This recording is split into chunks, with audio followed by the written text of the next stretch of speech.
ამერი და იმერი, სამხრეთი და ჩრდილოეთი.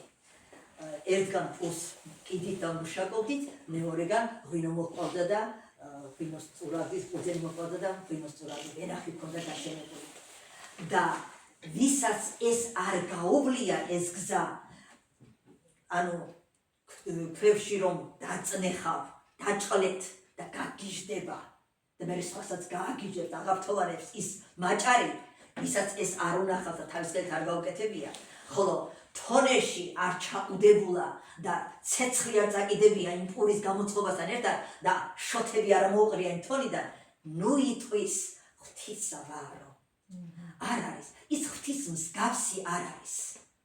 ის ცრუობს და დღეს არ მეგულება ქვეყანაზე ვინმე, ვისაც ამდენი ტანჯვა გამოეცადოს ცხოვრებაში და შერჩენოდეს გული, ესოდენ მოსიყვარულე, ესოდენ თბილი და კაცთმობა. არ მეგულება ჩვენი მოდგმის გარდა. ვინც რა უნდა ისათქვას, მე დედა ვარ და ჩემზე კარგად, ამას მერავე ვერ გრძნობს, მდედრი ყველაზე მეტად გრძნობს აი ამ სიმხურვალეს, გულის სითბოსა და სიყვარულს. ეს სიყვარული არის ჩვენი მართლაც სავიზიტო ბარათი. თუ გიყვარს, ტკივილს არ მიაყენებ. თუ გიყვარს, ვერ მოკლავ, არ დატანჯავ. თუ გიყვარს, სულს ამოიღებ და მისცემ. მაშინ რა გაუკეთებია ღმერთს ადამიანისთვის ხალხო? სული ამოიღო და მისცა. ამ ხელა სიყვარული. შეიძლება ტირილი მოგინდება, აი როცა ამას გააცნობიერებ. და ჩვენ რას უკეთებთ? ჩვენ მთელი ამაგი წყალში ჩაუყარეთ, რაც გვასწავლა, რაც დაგვარიგა, სულ ყველაფერი უკუღმა გავაკეთეთ.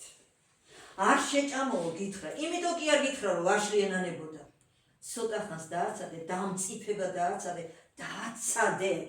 შენს ხორცს დააცადე, ადამიანო, დამწიფება, მომწიფება, გონებას აცადე და მერე ნახე, რა სიტყვება მოგცეს და რამდენ სიმწარეს იღებს ადამიანი, იმიტომ რომ ნაადრევად უნდა ყველაფერი, ჩქარა უნდა ყველაფერი. ანუ ღმერთის სიტყვა ნაკლებად გვესმის, სამწუხაროდ.